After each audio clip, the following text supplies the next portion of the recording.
Siastok. Halo teman-teman semuanya. Oke, siastok itu artinya halo kalau dalam bahasa Hungari gitu. Perkenalkan, saya Anissa Ridatul, dipanggil Nisa, dan Saya Rangga Trinugraha, biasa dipanggil Rangga. kami mahasiswa jurusan hubungan internasional di Corvinus University of Budapest. Budapest. Nah, kali ini sebenarnya ini adalah video pertama kita untuk tujuannya buat sharing tentang tips trik dan kendala apapun yang mungkin teman-teman temukan saat mempersiapkan untuk apply beasiswa stipendium Hungarikum, karena bentar lagi mau tutup juga sih ya, deadline-nya 15 Januari. Masih bisa sih dipersiapkan dari sekarang. Oke, kira-kira apa sih yang belum tahu ya stipendium Hungarikum itu apa ya?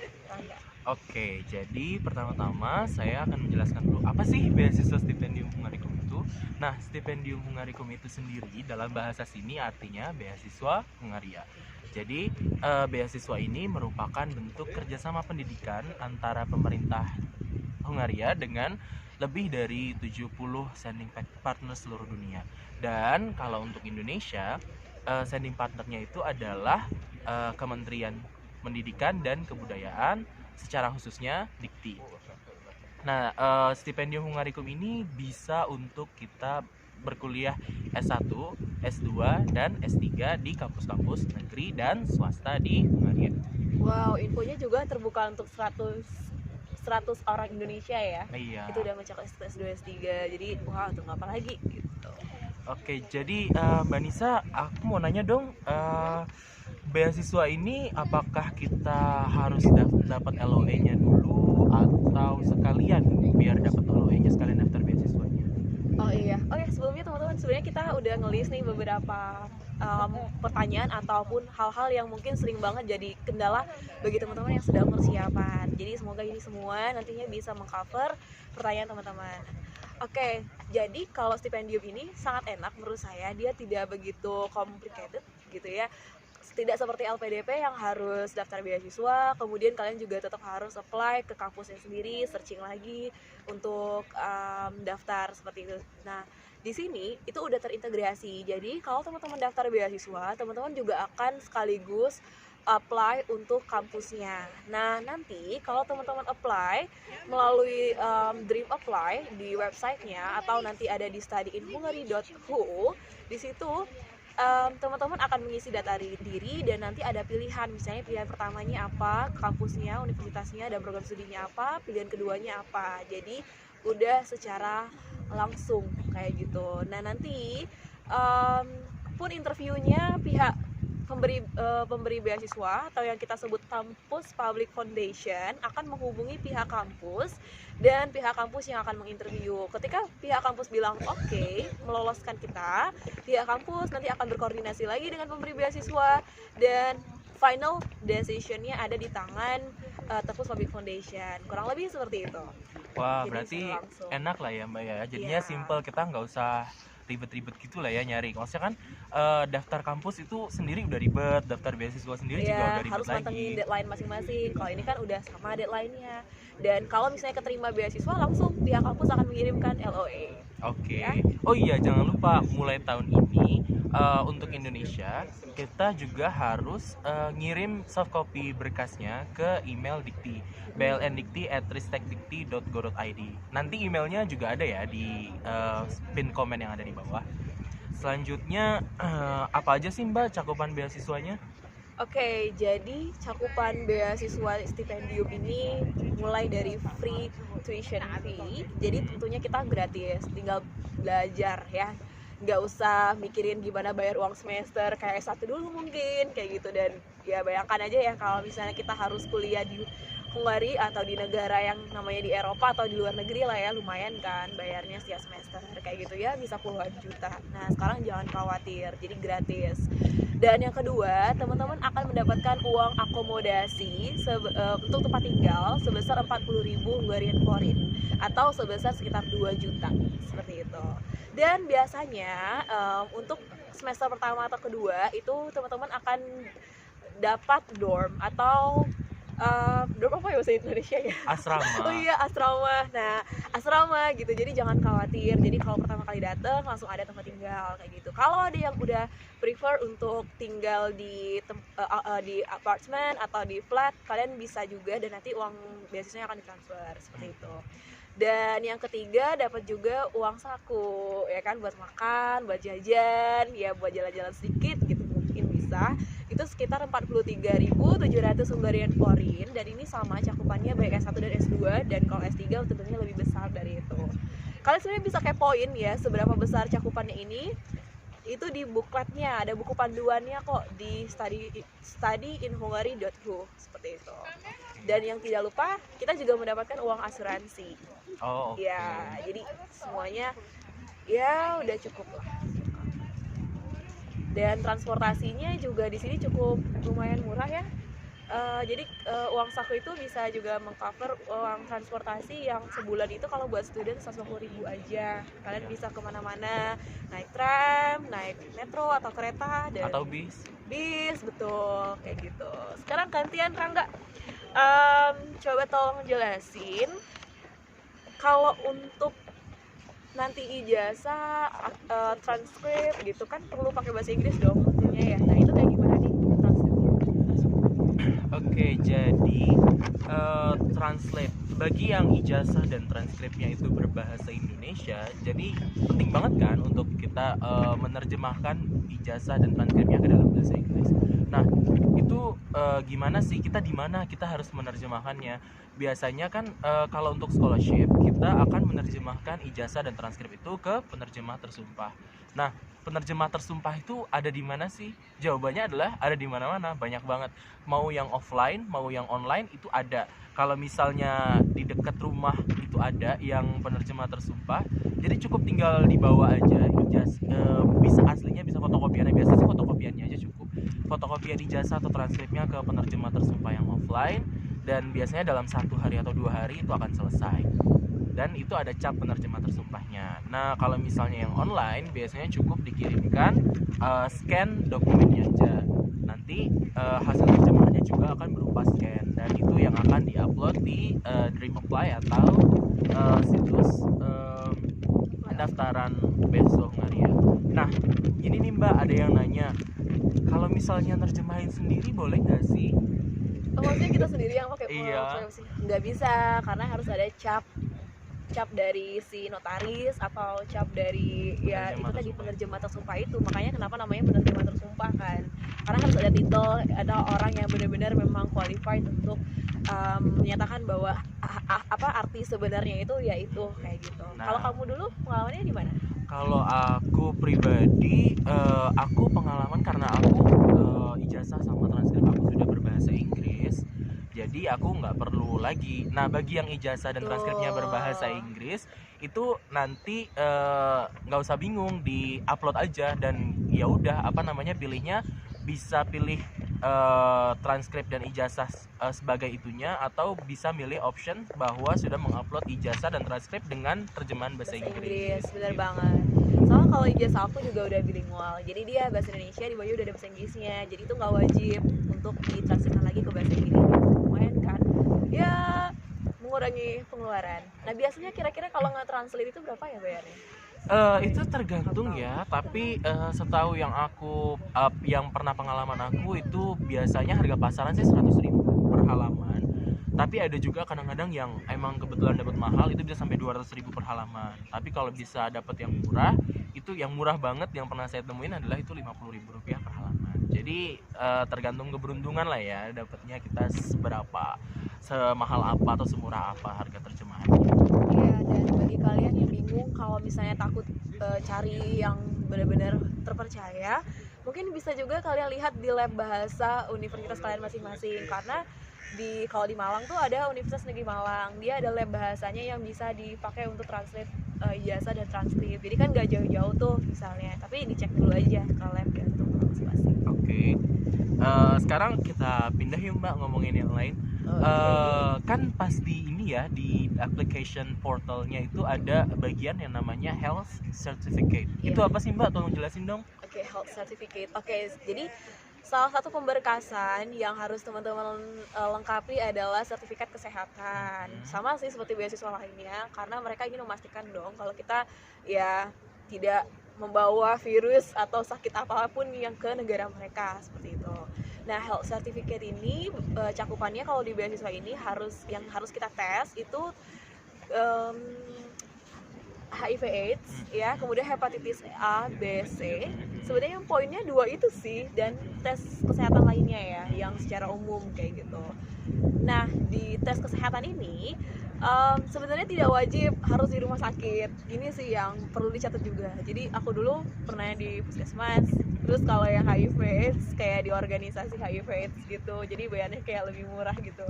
Ya cari-cari yang ini sih affordable gitu kan. Nah, cuma nanti jangan lupa minta ke salah satu dokter yang untuk mengisi semua record kesehatan kita gitu. Jadi minta tolong aja nanti sama dokter yang ada di puskesmas misalnya untuk mengisi. Dan form health certificate itu ada contohnya, udah ada disediakan ya, kalau tidak di buku panduan mungkin di website Study in Hungary-nya itu sebenarnya ya. Iya, ada di website. Nah, jadi kepoin sih sebenarnya gitu. Jadi nanti tinggal diisi doang kayak gitu. Itu untuk yang sertifikat salah satu. Nah, terus health certificate ini Mbak kan udah mepet ya. Aduh, aku nggak ada duit nih kalau mau tes sekarang, gimana ya? Nah, sebenarnya ini aku ikut sedikit mengcover yang lain ya. Misalnya nih langsung jelasin yang namanya missing documents ya. Jadi ada namanya missing documents di sini. Missing documents ini adalah kalian mendeklar kalau kalian misalnya belum bisa melengkapinya sekarang, melengkapinya di deadline 15 Januari. Misalnya, tes hepatitis A, B, C itu kan cukup lama nih misalnya untuk dapat laporan dari lab. Let's say kalau hepatitis C itu yang nggak susah, yang tidak ada di puskesmas ya. Dan itu aku pergi ke lab dan memang lumayan, pertama harganya dan kayak nunggu 3 hari misalnya seperti itu. Nah, misalnya nggak nutut nih gitu, atau misalnya nih bagi teman-teman yang baru lulus kuliah tapi belum wisuda, misalnya ijazahnya belum dikasih, belum keluar, baru dapat misalnya SKL, atau juga yang S1 masih di semester terakhir tapi belum dapat juga ijazah SMA-nya kayak gitu. Nah, di situ teman-teman bisa melengkapi yang namanya missing documents. Kalian terangkan misalnya poin-poin apa aja yang belum lengkap dan kalian state di situ akan melengkapinya, akan berjanji untuk melengkapi ketika dinyatakan lulus beasiswa ini. Biasanya kan pengumuman lulusnya itu sekitar akhir Juli ya, dan kalian punya waktu 1 bulan untuk melengkapinya sampai 1 Agustus 2020. Jadi nggak usah khawatir. Terus format missing documentsnya itu juga sebenarnya ada contohnya nggak sih? Sepertinya sih ada ya format contoh missing documents declaration-nya itu. Tapi kalau misalnya nggak ada, apa perlu kita share? Kalian bisa searching, atau aku dulu pakai missing documents. Kamu pakai? Aku juga pakai. Jadi boleh nih, nanti mungkin kita sediakan juga di. Ya, nantilah kita pikirin gimana caranya. Oke, selanjutnya, oh iya mau nambahin untuk Mbak Nisa ya, ngomongin ijazah yang belum keluar, saya jadi ingat nih pengalaman saya kemarin. Saya kan baru banget ya lulus bulan Juli ini, jadi saya cuma jeda 2 bulan kurang, habis itu langsung lanjut S2 lagi. Jadi saya waktu itu daftar bulan Desember 2018 dalam keadaan saya masih 2 semester sebelum lulus, which means kayak 2 semester itu yang semester ininya ya berjalannya itu udah mau habis dan mau masuk semester terakhir. Nah, itu saya minta surat yang namanya dalam bahasa Inggris itu kalau di kampus saya expected graduation letter, surat keterangan akan lulus. Jadi menerangkan bahwa saya adalah mahasiswa kampus tersebut dan saya akan memulai semester akhir saya pada bulan Februari dan akan selesai kuliah pada bulan Juni dan akan resmi lulus pada bulan Juli 2019. Nah, itu saya pakai itu. Jadi saya belum upload ijazahnya, tapi saya upload pakai yang itu, pakai surat keterangan akan lulus. Dan transkripnya itu bisa partial transkrip. Jadi karena kita belum lulus kan jadinya transkrip yang seadanya, yang nilai yang udah keluar. Itu nggak apa-apa dipakai yang itu. Gitu. Wow, nice info. Terus kita next ke berkas selanjutnya harus dilengkapi kan nggak? Aku mau nanya nih, kan banyak nih pasti yang bingung, recommendation letter itu wajib nggak sih buat S1 dan S2 nih terutama? Jadi recommendation letter ya. Sebenarnya untuk stipendium Hungarikum ini sendiri, recommendation letter itu bukan sesuatu yang wajib. Nah, sekarang pertanyaannya adalah kalau bukan sesuatu yang wajib, mendingan di-upload atau enggak ya? Kalau Mbak Nisa waktu itu gimana? Oke, kalau aku jadi sebenarnya aku tuh nggak tahu waktu itu kalau misalnya dari kampus dari jurusan aku tuh wajib apa enggak. Jadi karena ya saya ini adalah salah satu scholarship hunter yang beberapa kali pernah gagal beasiswa juga. Jadi kayak gagal PDP, gagal AAS. Nah, mungkin buat teman-teman juga ya jangan berkecil hati dan tetap semangat gitu ya. Karena kan kita nggak tahu nih rezeki kita yang mana, atau memang karakter beasiswa stipendium ini misalnya yang lebih cocok ke kita, karena kan setiap beasiswa itu punya karakternya masing-masing dan mereka memilih dengan interest ya yang beda-beda. Misalnya kalau LPDP mungkin akan mencari yang lebih banyak itu yang lebih memberikan pengabdian kepada masyarakat, misalnya kayak PNS. AAS ya orang yang berada di wilayah timur seperti itu. Jadi waktu itu karena aku udah punya recommendation letter yang sebelum-sebelumnya, itu sih yang aku upload kayak gitu. Dah, jadi berarti depends ya. Kalau misalnya nanti gak wajib, gak ada tulisnya wajib, terus kalau misalnya mau upload gimana? Upload aja. Menurut aku sih upload aja, cuman nggak ada jaminan juga ya bahwa menyertakan recommendation letter itu akan membuat chance kalian lebih besar daripada yang nggak upload. Tapi berhubung waktu itu saya juga adalah scholarship hunter yang mungkin nanti bisa sharing-sharing ya di selanjutnya, karena saya juga udah apply beasiswa yang ya sekian banyaknya, tapi rezekinya emang di sini dan udah terlanjur ada rekomendasinya, so why not gitu loh, kenapa nggak dipakai aja sekalian, jadi saya upload aja sekalian. Kamu masih inget nggak dulu recommendation letternya itu lebih ke yang akademik atau dari atasan?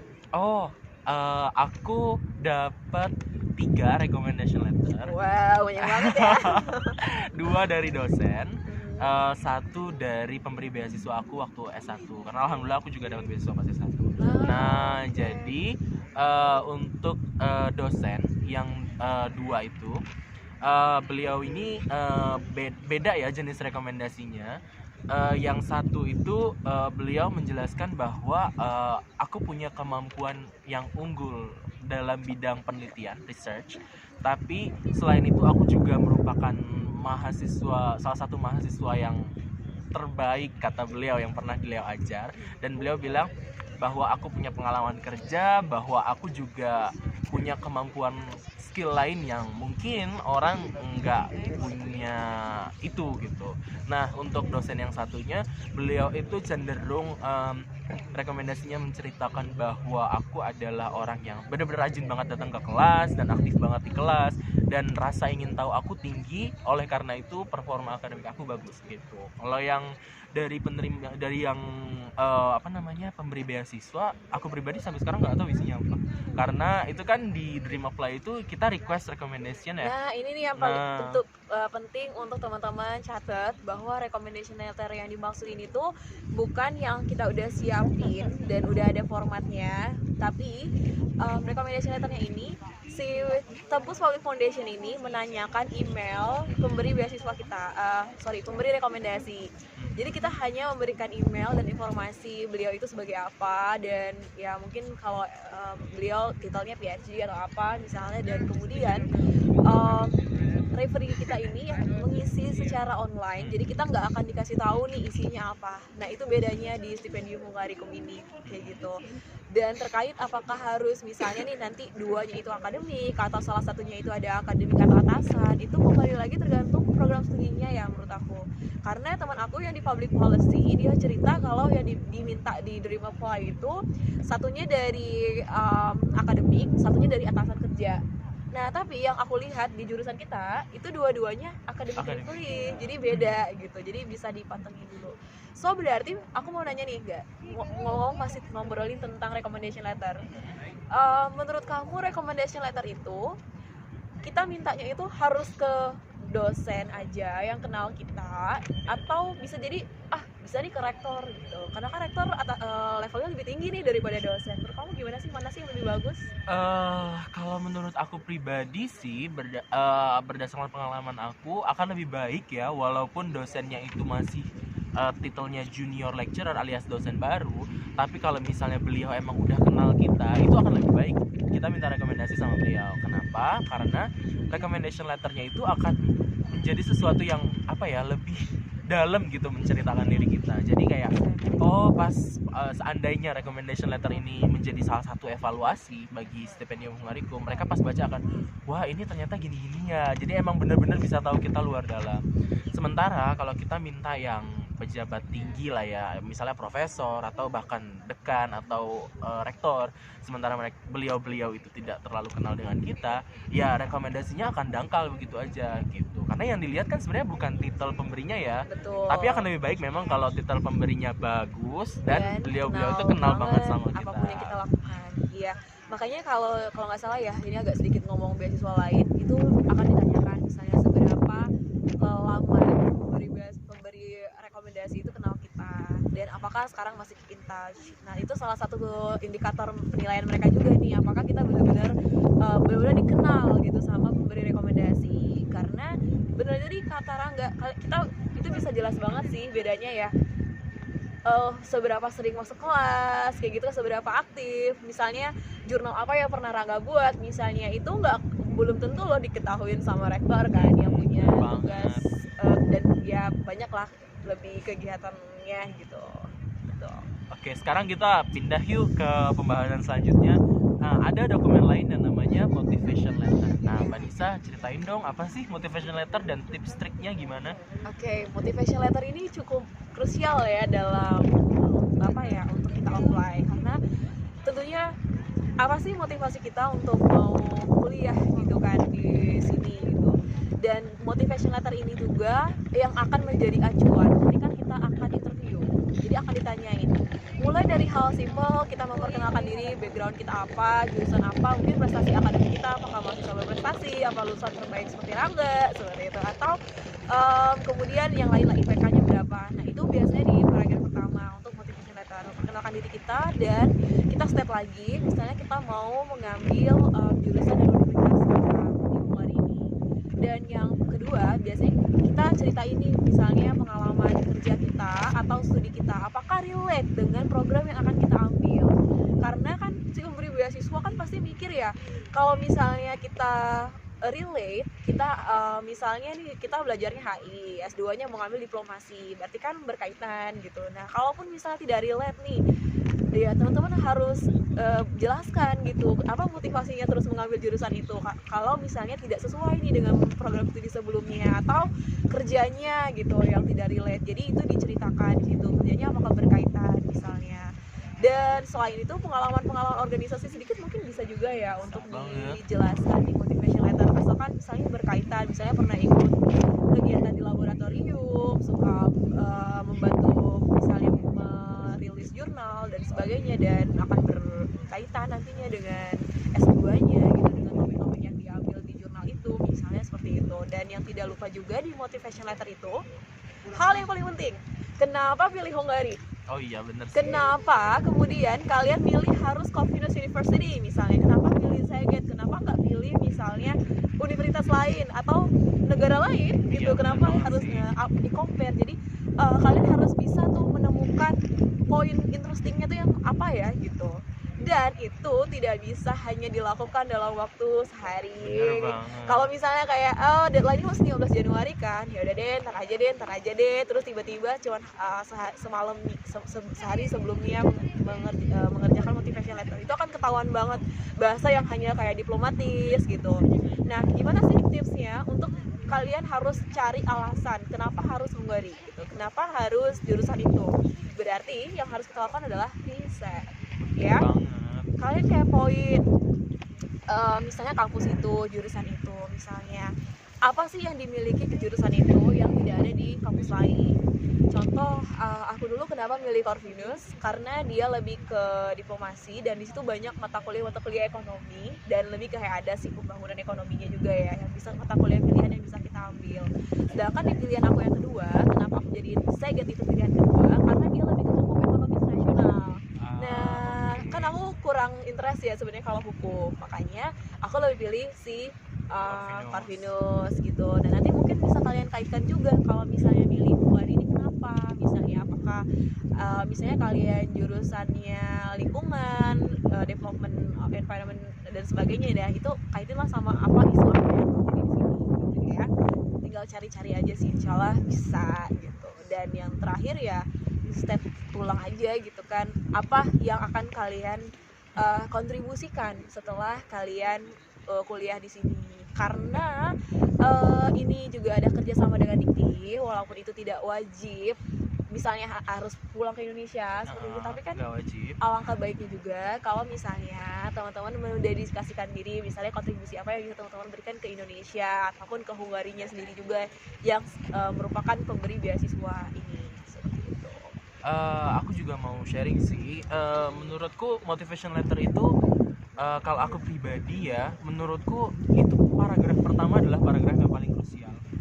Dan harus bikin gimana caranya orang yang baca itu kayak pengen lanjut bacanya karena menarik gitu. Lagi. Jadi ya gitu. Kalau aku pribadi, aku memperkenalkan diri dengan cara yang sangat-sangat menurutku anti mainstream. Wow. Karena aku tidak menyebut namaku, aku tidak menyebut kualifikasi pendidikanku, aku tidak menyebut apa, tapi aku menyebutkan kegiatan yang aku kegiatan-kegiatan yang aku telah lakukan dan skill aku menjadi satu kalimat yang panjang, dan itu ada di paragraf pertama. Jadi kayak aku menyebutkan bahwa aku selalu kepo dengan apa yang terjadi di seluruh dunia sejak aku masih kecil.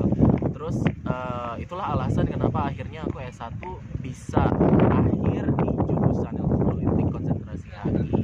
Selain itu juga alasan yang sama kenapa aku belajar bahasa asing, karena aku pengen melihat dan memahami budaya ini bukan hanya dari satu sisi pandang.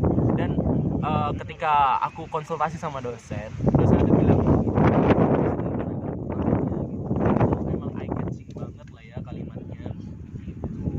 terus jangan lupa motivation letter itu jangan bertele-tele ya Mbak ya. Betul. Kayak kalau bisa sih mungkin 1 halaman oke, 1,5 atau 2 paling banyak lah ya. Oh iya, ada info baru. Jadi dapat cerita juga dari teman-teman yang lagi mempersiapkan motivation letter. Katanya sekarang tuh dibatasi enggak. Kalau dulu kan minimal 1 halaman. Iya benar. Kalau sekarang itu minimal 4.000 maksimal 4.000 karakter. Kalau 4.000 karakter itu kira-kira berapa lembar ya? Karakter loh ya, bukan kata ya. Karakter itu mungkin 2 halaman lebih kali ya. Mungkin dulu kejadiannya banyak kali ya yang semua ditulis gitu kan. Betul, harusnya itu udah poin aja sih intinya. Dan tadi bagus sih, menurut aku menarik, kayak awalnya kayak yang Rangga buat. Jadi itu sebenarnya tergantung kreativitas teman-teman ya, gimana bikin itu menarik. Gitu. Selanjutnya IELTS nih Mbak. Oh iya, IELTS. Itu wajib nggak sih? Iya, gimana nih? Kamu gantian dong yang jelasin. IELTS itu kalau menurut aku adalah gimana ya? IELTS itu tuh kayak IELTS atau TOEFL IBT adalah salah satu senjata pamungkas senjata yang benar-benar kita andalkan untuk mencari beasiswa ya. Iya benar banget. Masa kita berharap kuliah di luar negeri tanpa punya kayak sertifikat yang membuktikan bahwa kita tuh beneran bisa bahasa Inggris gitu. Itu tuh benar-benar kayak sesuatu yang istilahnya kayak kita nggak bakalan pernah mencapainya lah gitu. Betul. Jadi mau nggak mau IELTS atau TOEFL itu adalah satu keharusan. Tapi tentu itu juga butuh persiapan kan. Jadi seandainya belum siap, itu nggak apa-apa kan ya Mbak ya kalau misalnya nggak langsung di-upload sekarang hasilnya nih yang tanggal 15 Januari. Iya, nanti masuk ke dalam declaration tadi yang missing documents tadi. Tapi jangan lupa ya, siapin IELTS-nya dari sekarang dan tes sesegera mungkin. Dan setelah tesnya keluar, itu kan application-nya walaupun udah berakhir waktunya bisa diedit ya Mbak, terus bisa di-resubmit. Nah, nanti result IELTS-nya itu bisa menyusul hasilnya. Tapi kalau bisa sesegera mungkin sih untuk mengupload IELTS atau TOEFL ini. Dan yakin kalau insya Allah bisa ya. Nah, terus ini nih biasanya ada yang nanya, standar IELTS-nya berapa sih? Oke, standar IELTS ya, itu sebenarnya tergantung kampusnya masing-masing ya. Ada kampus yang memang dia hanya menyebutkan tingkatan bahasa Inggris yang diinginkan. Ada kampus yang menyebutkan skor IELTS atau TOEFL IBT secara spesifik. Nah, untuk yang tingkatan biasanya mereka hanya meminta B2. B2 itu apa sih? Nah, B2 B2 itu tuh tingkatan pembelajaran bahasa di mana kita tuh udah bisa ngerti kelas yang diajarkan dalam bahasa Inggris ya Mbak ya. Jadi kita nggak ada kendala, nggak bakalan bengong lah istilahnya di kelas. Nah itu kalau dalam IELTS kira-kira berapa ya? Sekitar Kalau B2 itu 6,5. 6,5 ya. C1 tuh karena udah C1 tuh 7 7, ya. iya. Betul. Jadi 6,5 itu untuk B2, berarti minimal 6,5 ya, dengan tidak ada yang minimal di bawah 6 kalau nggak salah. Nah, itu kembali lagi ke program studi yang akan teman-teman ambil. Karena misalnya kalau hukum atau hubungan internasional Itu mungkin lebih tinggi agak lagi lebih sih. tinggi. Tapi kalau misalnya yang tidak terlalu apa ya, sosial atau politik dan sebagainya, itu bisa aja 5,5. Iya. Kita yang di kampus lain, jurusan lain. Jadi tergantung dari jurusan lagi ya Mbak ya. Iya, Dilihat nanti tinggal syaratnya teman-teman ya. kepoin itu, kembali lagi riset ke website program studinya. Dan juga ada yang benar pakai TOEFL, ternyata tidak harus misalnya pakai IELTS. Tapi itu kembali lagi ke jurusannya, misalnya gitu. Oke. Oke. Terus selanjutnya part time nih. Kan Oh, iya. banyak yang ngomong bisa nggak sih kita kerja part time di sini? Ya, kalau kerja part time itu bisa banget, karena dari pihak stipendium Hungarikum itu juga akan memberikan menginformasikan kita gimana caranya bikin kartu, apa sih namanya, Apa tuh? untuk kerja di sini. Social Security Card. Social Security Card itu memang salah satu requirement kalau kita mau kerja di sini. Nah, itu bisa nanti dibuat di sini ketika teman-teman udah keterima, dengan melengkapi maksudnya dengan apply juga untuk yang lain. Misalnya kalian pasti nanti kesini kan open bank account gitu ya, terus untuk menerima uang beasiswanya kan, atau ya untuk keperluan lainnya. Terus misalnya juga ada touch card itu Ya apa? itu Social Itu Security sosial. Card. Oh iya, oke. Terus apa lagi? Ini apa namanya? Ya semuanya mau kayak bikin dokumen kartu, kartu ya. mahasiswa. Kartu mahasiswa. Nah, itu nanti tenang, itu nanti akan Itu ada nanti ada waktunya. petunjuknya kok. Betul. Jadi nanti nggak kita usah- boleh nggak part usah. time, tapi dengan catatan sebulan itu waktunya berapa ya? Kalau aku nggak salah itu per minggu 20 jam maksimal, itu udah dua. maksimal. Nah, itu. Jadi bisa banget sih. Dan di sini tuh ada yang misalnya udah part time misalnya di pabrik atau di tempat makanan, di restoran kayak gitu ya.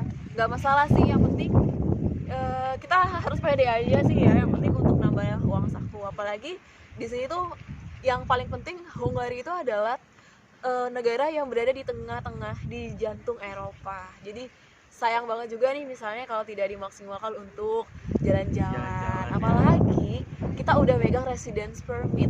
Iya. Nah, resident permit itu kunci untuk kita bisa jalan ke negara manapun di Eropa. Eropa. Walaupun ada beberapa yang exception ya, ada exceptionnya juga. Misalnya nggak boleh ke negara mana seperti itu. Misalnya kayak Inggris kita harus bikin visa lagi. Iya, misalnya kayak gitu.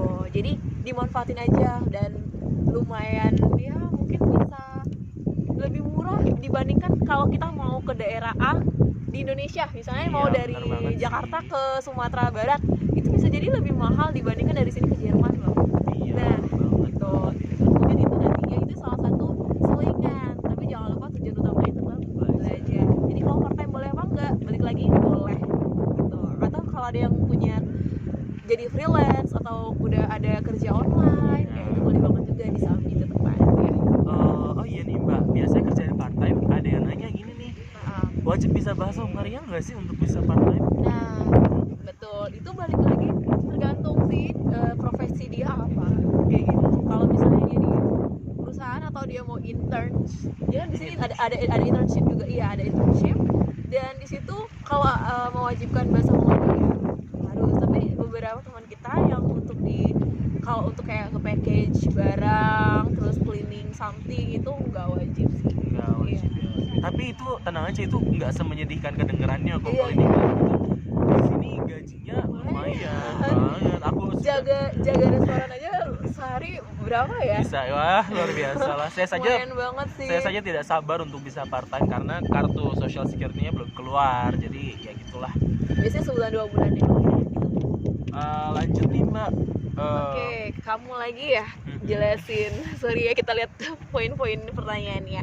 Oke, kita boleh nggak sih ada tambahan beasiswa dari pihak lain selain stipendium ini? Gitu lah ya. Jadi secara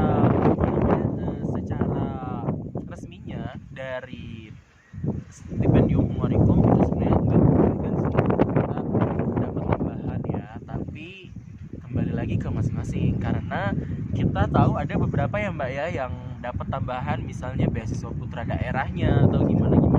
Sebenarnya itu lebih kayak parsial dan tidak full setiap bulannya, atau bisa dibilang kayak uang saku lah gitu. Itu ya bisa Tapi ya itu secara resminya sih nggak boleh, Nggak boleh tapi kalau itu dari ya balik segi lagi ke individu masing-masing, karena pada kenyataannya di sini memang ada beberapa yang menerima tambahan dari luar. Oh iya, tambahan ya. Tadi kan kita kayak terlalu fokusnya kayak terlalu general gitu. Sementara ada juga nih kan stipendium Hungarikum itu bisa buat PhD juga. Exactly. Nah, PhD ini ada sesuatu yang spesial dari pendaftaran PhD di stipendium Hungarikum ini. Jadi sebelum dia dalam proses aplikasi ini, untuk mendaftar PhD, mereka sudah harus kontak calon supervisor mereka di Betul. kampus yang diinginkan ya. Jadi kalau misalnya mereka pengen spesialisasi apa, itu emang benar-benar harus nyari sendiri kontaknya ya. Iya. Apakah profesor, terus ngontak profesornya, apakah profesornya bersedia dengan topik riset yang akan diajukan. Iya, Sekarang betul. seperti itu. Kalau dulu kan kita boleh keterima dulu baru kemudian mengkontak ya. Iya. Kalau sekarang memang udah harus sebelum berkas. Jadi udah harus punya surat kayak dari surat dari profesor bilang bahwa profesornya bersedia untuk menjadi supervisor disertasi S3. Iya, dan jangan lupa kalau PhD ini cakupannya lebih besar tuh. Iya, daripada S1 S2 karena ada bantuan kayak untuk riset. Yup, seperti bener itu. banget. Terus ada ngajar, yang juga dibayar, dan ada proyek-proyek dan segala macamnya. PhD ini makmur lah ya di sini. Lumayan. Aduh, terakhir nih ada iya. ujian masuk. Jadi stipendium Hungarikum itu salah satu rangkaiannya adalah ujian masuk universitas. Nah, ujian masuk universitas itu ada macam-macam. Ada ujian tertulis, ada interview ya Mbak ya. Betul. Kebetulan kami berdua mengalami dua-duanya. Iya. Untuk Mbak Nisa yang ujian masuknya di Corvinus, yang interview di Ya, jadi kita bisa sharing pengalaman sedikit boleh. ya untuk interview. Kalau yang aku, jadi sebenarnya memang untuk ujian masuk atau interview ini kan merupakan tahap selanjutnya setelah teman-teman dinyatakan lolos berkas. Nah, berkasnya ini sendiri pun juga sebenarnya dinilai dari langsung dari pihak Tempus Public Foundation, dan nanti akan diumumkan juga dari pihak Dikti. Dan selanjutnya tahap selanjutnya itu simpel ya, jadi beasiswa ini berkas, kemudian interview, kemudian pengumuman gitu. Dan kalau di tahap kedua itu ujian masuk, ada yang interview, ada yang hanya ujian masuk, misalnya kayak kirim paper. Nah, kalau aku di Corvinus University itu sama kayak Rangga, itu pilihan pertama aku. Iya, dan itu kita hanya disuruh mengirim paper ya, kita disuruh bikin kayak essay gitu. Jadi kita dikasih pertanyaan, dikasih topik, disuruh nulis. Jadi itu merupakan salah satu penilaian ujian masuknya tanpa ada interview sama sekali. Nah, tapi di pilihan kedua aku itu ada interviewnya. Jadi di University of Szeged ya, ini aku di interview. Tapi itu interviewnya singkat, hanya sekitar 15 menit, dan semuanya itu juga berpacu kepada motivation letter yang ada dan juga CV. Nah, pengalaman aku yang ditanyakan itu adalah hal-hal yang mungkin menurut mereka perlu diklarifikasi lagi, butuh penjelasan lebih lanjut. Misalnya kayak di CV aku, kenapa jurusan HI tapi kerjanya jadi tutor, misalnya kayak belajar bahasa Inggris, kenapa itu misalnya. Jadi itu yang dia minta untuk klarifikasi. Intinya sih itu sih. Dan interview yang aku alami itu tidak seperti interview yang lain, tidak yang terlalu intimidating gitu. Jadi ya senyum aja sih pemberi beasiswanya, interviewernya gitu. Nah, dan hal-hal itu aja sih, seputar itu yang ditanyakan. Mungkin Rangga bisa jelasin lebih lanjut. Jadi sama ya, kalau kayak aku sama Mbak Nisa itu kita sama-sama pilihan satunya di Corvinus, kampus kita yang sekarang. Nah, itu tes masuknya ya tadi suruh bikin paper dalam waktu berapa hari Mbak? Aduh, seminggu ya atau 4 hari? kurang dari seminggu. Tiga hari. Ingat Iya. banget aku waktu itu lagi ujian. Jadi langsung diumumin Kita ujian sering milih masuknya topik ini, ya. topiknya ini, deadline pengumpulannya sekian gitu ya. Dan iya benar sih kurang lebih. Itu menguji banget apa ya istilahnya kayak kemampuan dan pengetahuan kita tentang teori-teori hubungan internasional dan aplikasinya di dunia nyata ya Mbak ya. Iya. Itu menurut saya ya gitulah susah-susah gampang. Karena emang harus bener-bener kayak out of the box banget, kita mikir gimana caranya bikin paper itu dalam waktu sesingkat itu dan Intinya multi perspektif. sebenarnya pihak kampus mau make sure kan sebenarnya kita nih paham gak sih dengan jurusan yang mau kita ambil. Iya betul, jadi kan biar nggak begitu salah jurusan atau nanti kita tidak bisa mengikuti perkuliahan dengan baik seperti itu. Terus yang kedua pilihanku waktu itu University of Pannonia di Koche. Dan itu waktu itu tesnya interview. Jadi interviewnya lebih ke ini ya, motivation letter. Motivation letter itu ditanya, paragraf pertama aku yang ditanya yang sangat-sangat menarik gitu, ditanyain kayak, oh gitu ya, kenapa kamu suka, kenapa kamu kepo terhadap dunia ini, kenapa kamu belajar bahasa asing, terus kenapa kamu ikut kegiatan ini, kenapa kamu ikut kegiatan itu, gitulah ya. Selain itu lebih ditanya ke masalah ini ya, research interest. Jadi ditanya nanti tesisnya kira-kira mau di bidang apa nih gitu. Terus karena saya bilang saya lebih ke arah ekonomi mungkin ya, international development dan sebagainya. Terus mereka yang para interviewnya bilang bahwa kebetulan banget kampus kita ini banyak banget profesor HI yang international developmentnya, dan bahkan kami punya banyak researcher gitu katanya. Terus kira-kira ngomongin tentang apa nih ekonominya, jadi emang benar-benar fokus ke research international, tapi nggak yang intimidating juga, kayak slow aja, santai dan senyum-senyum juga. Dan itu juga berlangsung kira-kira 15 menitan lah ya. Nggak lama banget ya. Dan pakai Skype. Nah, ini info juga karena ada beasiswa lain kayak beasiswa Turki Bursary itu, kita interviewnya itu di lokasi tertentu di Jakarta misalnya atau di Aceh. Iya, jadi emang kita harus datang ke lokasi, dan kalau yang ini kita hanya lewat Skype. Dan interviewer kita itu mungkin misalnya profesor atau koordinator dari departemennya gitu ya, atau asisten koordinator. Aku waktu itu kalau nggak salah cuma asisten sih yang menanyakan gitu. Dan jumlahnya juga depends, ada teman aku yang bahkan 4 orang, aku cuma 1, aku 3, dia 3. Nah jadi beda-beda kan gitu, dan aku jadi kayak untung cuma 1 gitu kan. Jadi beda-beda, siap-siapin aja sih ya, semoga bisa pede, nggak terlalu nervous. Intinya gitu aja sih, belajar berusaha meyakinkan si pemberi beasiswa, walaupun raut wajah mereka kayak hah gitu kan, tapi kayak yaudah yakin aja gitu. Terus, ada lagi nih tapi yang paling penting ketika interview dan ujian masuk, apakah pilihan pertama dan kedua ini sama-sama langsung memberikan jadwal, atau misalnya pilihan pertama dulu nih yang nge-seleksi, baru nanti ke pilihan kedua. Nah jadi kalau di peraturannya atau di bookletnya itu bilangnya kita itu akan diseleksi dulu di pilihan pertama. Jadi sebenarnya ada yang case-nya kayak gini, jadi dia di interview dulu dari pilihan pertama. Nah nanti kalau misalnya dia nggak lolos di kampus pilihan pertama, dia akan baru dialihkan ke pilihan kedua, baru nanti akan dikontak ke pilihan kedua. Tapi itu tidak terjadi dengan aku, karena pilihan keduanya malah yang ngekontak pertama kali, dan aku langsung kaget, apa berarti ini aku tidak terima dengan pilihan pertama ya, kayak gitu. Padahal nggak ada info apa-apa, belum ada ujian dan apa-apa, ternyata dua-duanya langsung ngontak kayak gitu. Jadi ya depends, teman-teman bisa siapin aja keduanya. Ya. Jadi intinya stipendium Humanikum ini menurut saya enak banget sih, karena semuanya prosesnya online ya Mbak ya. Jadi kita nggak perlu warawiri, nggak karuan. Jadi kita nggak perlu takut bahwa schedule kita akan terganggu bla bla bla, karena semuanya bahkan sampai tesnya sendiri itu online. Jadi bisa kita kerjakan dari mana aja. Iya benar banget. Ada tambahan lagi aja, nanti misalnya teman-teman untuk kelengkapan berkas, karena biasanya tergantung kampus. Ada yang wajib mencap transkrip atau ijazahnya, ya kan? Itu ya Corvinus ya. Iya, ke Kemenkumham.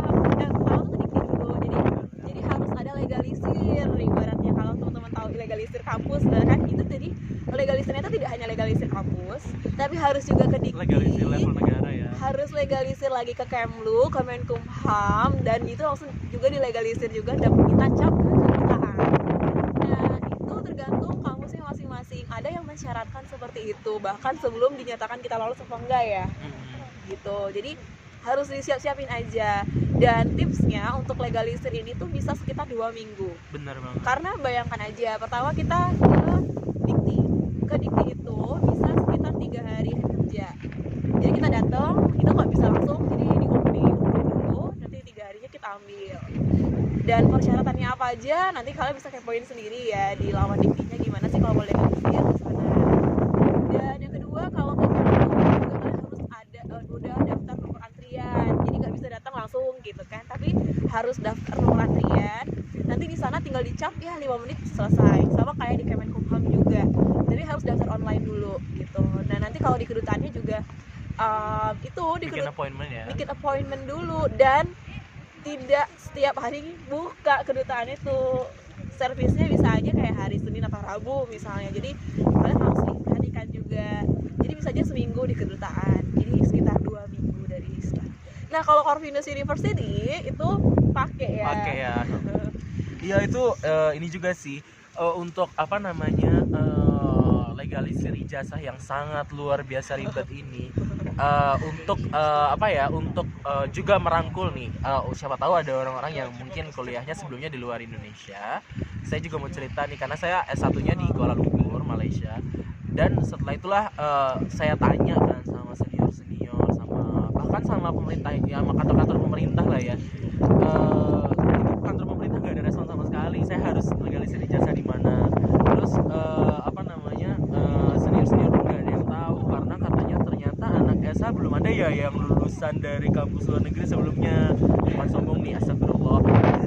Terus akhirnya terus akhirnya saya tahu dari Kedutaan Besar Hungaria Jakarta, mereka bilang bahwa kamu lulusan Malaysia, oleh karena itu kami tidak punya hak untuk mencap ijazah kamu. Kamu harus pergi ke Malaysia dan mengikuti prosedur sesuai di negara tempat terbit ijazah. Jadi dimanapun kuliahnya, misalnya kayak kuliahnya misalnya Thailand, berarti mengikuti prosedur Thailand ya Mbak ya. Bagaimana urutannya? Pokoknya endingnya adalah di Kedubes Hungaria setempat begitu. Dan alhamdulillah di Malaysia cepet sih. Waktu itu aku ke Kementerian Pendidikan cukup ngecap sebentar, habis itu pergi ke Kemenlu, nggak pakai ngantri-ngantrian online, langsung masuk, dicap, habis itu langsung ke Kedubes Hungaria, selesai. Oke, nah itu bisa banget ya bagi yang S1-nya di luar negeri ya, bukan di Indonesia. Jadi sebuah informasi tersendiri buat teman-teman. Nah, kayaknya itu ya kurang lebih untuk kira-kira begitu kayaknya deh. persiapan beasiswa stipending Hungarikum. Semoga bermanfaat. Semoga teman-teman bisa ikut kuliah di sini.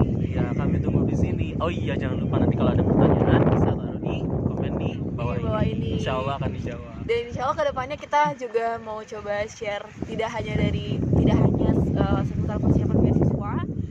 Bisa jadi nih kalau teman-teman ada yang mungkin request untuk gimana sih kehidupan di Hungari gitu ya, how to survive, makanan halalnya gimana, kalau mau sholat gimana misalnya, terus apa aja ya perkuliahannya sendiri gimana. Nah mungkin nanti kita bisa lanjutkan di situ. Atau mau nanya tentang IELTS? Iya boleh banget. Mau belajar masak sendiri kalau di sini, ini jagonya. Bisa juga. So ya, thank you. Ya, terima kasih atas perhatiannya. Bye bye.